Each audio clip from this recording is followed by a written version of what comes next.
Hello and welcome to the Spring 2020 installment of BC Con, a seminar that brings together the best of mass communication at Benedict College and industry leaders, futurists, and innovators. I am Dr. Alex Gorelik. I'm a consultant, researcher, and an associate prof of mass communication at Benedict College. And normally, I look like this. But for this event, I will appear like this because, like many of you, I am working remotely. Together with my students from the Introduction to Public Relations class, we decided to produce this BCCon as a virtual event. Speaking of work and virtual events, it is becoming clearer every day that the good old days of going to the office are behind us. Scientists and theorists have been warning us about this for years, but we just needed that extra kick in the butt to reshape our organizations, our processes, and our relationship with remote work. Hi, I am Michael King, a co-producer of the Spring 2020 BCCon. Our graduates work as data journalists, newspaper reporters. They shoot advertisements, corporate training videos, music videos, and even movies. They fact check fake news and design political campaigns. They inform, educate, and entertain. But all the while, they also market, influence, and sell. So how does the new reality of COVID-19 influence their work? Hi, I'm Danira McClary, a 2020 co-producer of BCCon. And I am Autumn Turpant. Our virtual panel of speakers today is just as varied as our conversation. Our four distinguished guests who shifted to the virtual format on extremely short notice and with great flexibility are, in order of their appearance, Shay Wingfield, associate producer at CBS This Morning, D'Angelo Pickett, filmmaker and Benedict College alum, Keisha Easley, author, coach, and educator, and Shar Duvall, filmmaker and president and CEO of OTR Media Group. Over BCCon's 12-year history, we've had many exciting guests. Our today's speakers are certainly the most impactful role models we've had. We thank them wholeheartedly, and we'd also like to thank our colleagues in the Intro to PR class for their help and support and planning of this event. I'm Arnasia Seals. Now back to you, Dr. G. We asked our panelists some very simple questions. How do you feel among the restrictions imposed by the pandemic? How did it change your workflow, your interactions with your partners, co-workers, and clients? What do you think the future holds for our profession? And what kind of advice you can give to the young graduates just entering the job market? Here's what they said. To begin with, I'm no longer working out of our office in the city. We're completely shut down. No one is allowed to go into the broadcast center. The shows are no longer being taped in the studio that we normally work in. We're all working from home. The anchors, producers, directors, my entire management, we're all working from home. Reporters are still going out on shoots, but we're no longer taping those shoots on location. They're being done from the comfort of their homes. So they're utilizing video chats, Zoom meetings, and things of that nature. Now we all operate off of email, which we always did. That's a big thing in our industry, emails. There's a lot of phone conferences, a lot of Zoom meetings, video chats. We stay in touch that way. I think that the industry is still moving. In terms of entertainment, the entertainment industry is at a halt. I have a few colleagues that work for major magazine publications and they've been laid off, unfortunately, and that's very sad. So it's halted that side of the industry. But in terms of television, everyone is still pretty much working. I don't see it affecting us too bad. I think it just shows how flexible the industry is and how we can, work from home, utilizing video conferences and things of that nature. The biggest advice that I could give is to perfect your craft. Take this downtime to get out there. If you're a photographer, go shoot things. If you are interested in editing, practice editing stuff. If you're a producer or an aspiring producer, write. This is the best time to perfect your craft. And if you have a mentor or someone that's close to you within this industry, you need to be sending them anything that you've been working on and say, hey, can you check this out for me? What can I get better at? How can I be better? Because once everything opens back up, you're going to want to be sending reels, sending write-ups, press releases, anything that you possibly can to get yourself out there. So now is the best time. And network, still network. You know, your phone still works, emails are still being sent.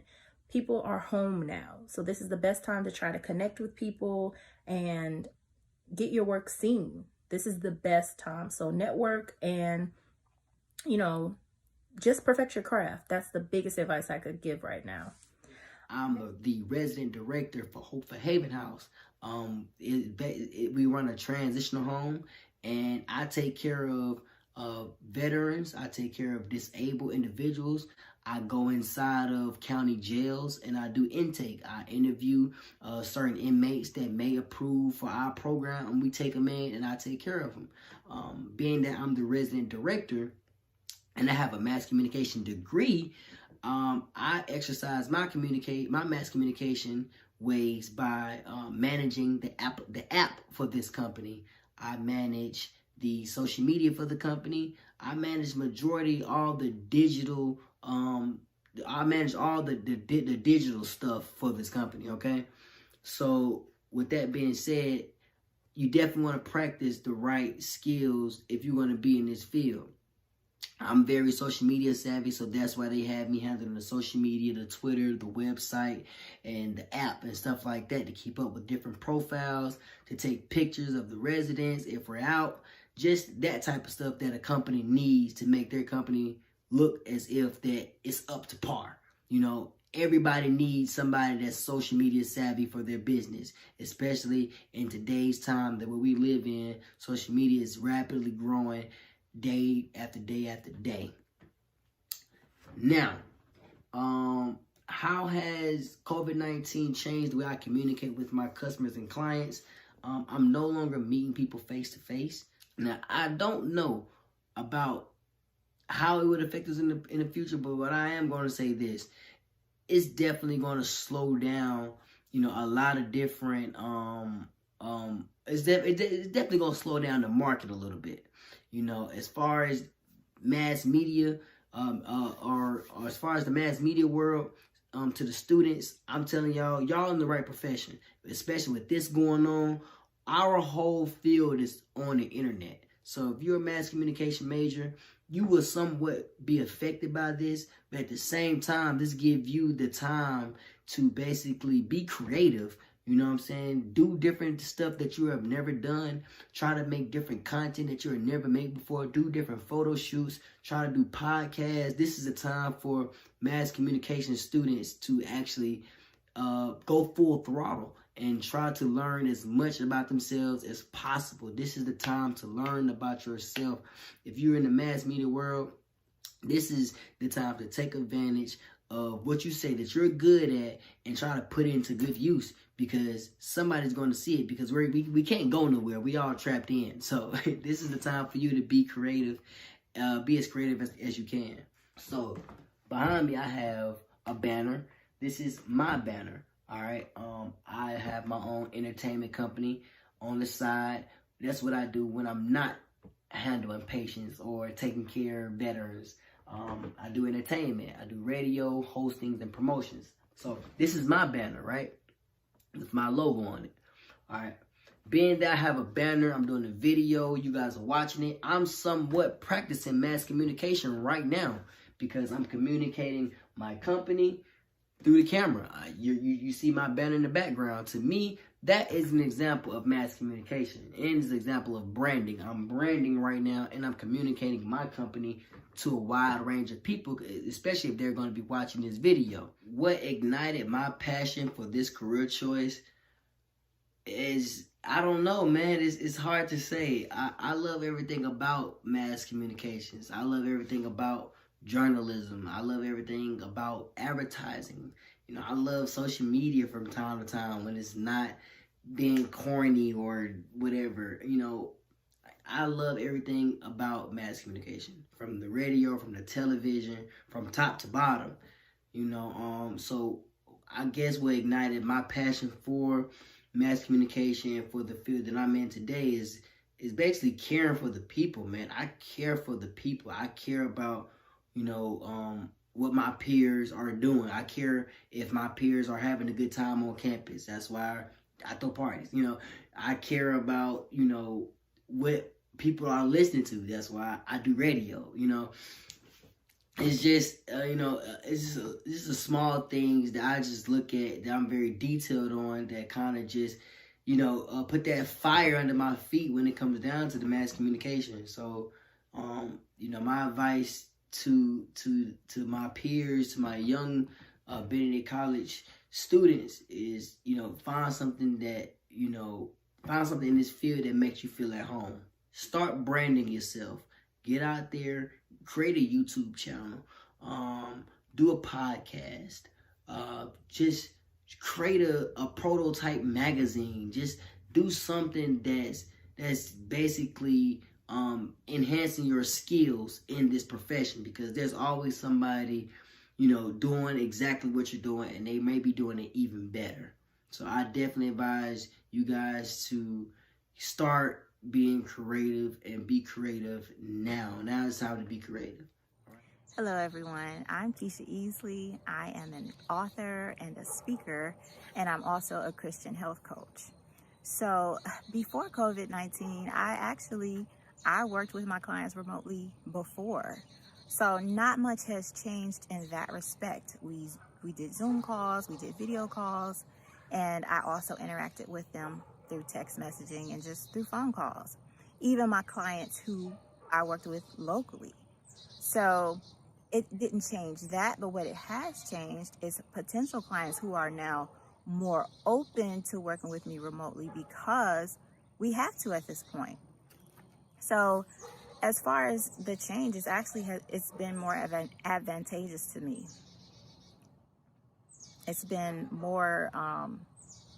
actually been more convenient now to work with my clients. So as far as how I communicate with my colleagues and my coworkers, now that has changed, because originally we would do face-to-face meetings, and we'd all have to meet in one place. Well, since that is not really wise right now, we are currently using like Google Hangouts. We're using Zoom, and I actually love it. I feel like it's a lot more comfortable. No, I don't recommend doing a Zoom call in your pajamas, but you still do need to be presentable. But I mean, the flexibility of where you are, you're able to sit in a comfortable seat. You're able to be at home. So I actually I've enjoyed personally working from home. This has been so much more peaceful and much more flexibility. I don't think we need to completely wipe out face-to-face, because, conferences and gatherings, there's still power that happens when people get together. But there are some things that we can do a little bit more remotely. And I just think having the option, everybody doesn't necessarily want to work remotely, but I think the people who successfully and effectively worked remotely, I think those people should have the option to continue. Promotional skills are key, but don't think of them as traditional advertising. I'm just blasting this stuff out to people. Think of promotion as linking up with people, making connections with people, and getting needed information to the right people. So those skills, building relationships, learning how to connect with other people online, makes, when you send out a story, you don't have to ask people to share it. They're going to want to share it because they see it as helpful. They see it as useful information. If you find ways to serve people and help other people, first of all, the focus will be less on your own struggle, but you'll find that in helping other people and making connections with other people, that they will want to work with you. They will be more willing to say, hey, I know about this job opening, I know about this opportunity, I know about that opportunity. It just puts you in more places where you can use your skills, where you can be of help. So if you think of it as, I want to help as many people as possible, that will increase your chances of success. So first tip for standing out from the crowd is being you. You're the only person who can be you. So if you're trying to form yourself to be like someone else, that's right there is a recipe for failure. But if you choose to just be your authentic self, be transparent, be real, be you for real, you're gonna stand out because you're unique. Let your own unique abilities shine, and you'll find your way. You will stand out because you're outstanding, right? Hello, everyone. My name is Sherrod Duvall. I am the president and CEO of OTR Media Group, a filmmaker here in Columbia, South Carolina. Thank you all for having me. COVID-19 has not changed the way that I work with clients per se, as opposed to regular how things would be if COVID-19 wasn't an issue. Outside of meetings, all of our meetings now are held via Zoom. I do very, very few meetings, no meetings in person. And so outside of that, that's really the only way that COVID-19 has affected the way that we work with clients. Of course, we're not filming anything right now. So there's nothing happening in person. Everything is digital. Again, same way when it comes to communication with partners, colleagues, and coworkers. All of our communication is digital. All of our communication is through phone or Zoom or WhatsApp or Skype or something like that. There isn't any situations where we are doing anything in person. And so all of our communication is taking place that way.